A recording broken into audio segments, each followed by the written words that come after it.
Dhe besoj jeni gati tani të fillojmë me lajme të cilat në fakt janë shpresëdhënëse, janë interesante dhe besoj deri diku ne ngacmojnë kuriozitetin të gjithëve.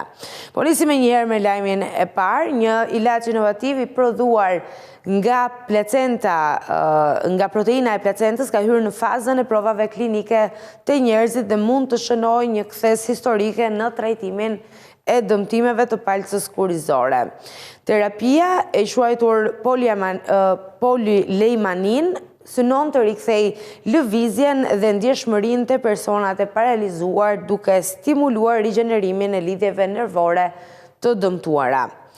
Ky medikament është zhvilluar nga studiues të Universitetit Federal të Rio de Janeiros në bashkëpunim me një laborator farmaceutik dhe ilaçi sintetizohet nga proteina të placentës dhe injektohet drejt për drejt në zonën e dëmtuar të palcës kurrizore përmes një procedure minimalisht invazive.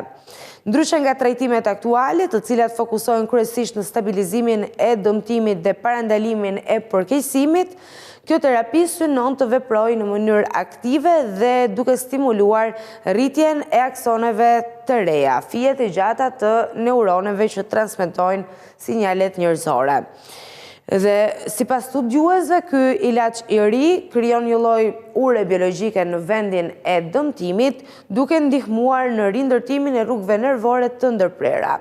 Kjo qasje përfaqëson padyshim një hap të rëndësishëm përpara në mjekësinë rigjeneruese, një fushë që synon jo vetëm të trajtojë simptomat, por të rikthejë funksionin e humbur. Në fillim të vitit 2026, Agjencia Kombëtare e Mbikëqyrjes Shëndetësore të Brazilit dha miratimin e saj për nisjen e fazës së parë të provave klinike te njerëzit me qëllim vlerësimin e sigurisë së ilaçit tek pacientët me dëmtime të plota të palcës kurrizore.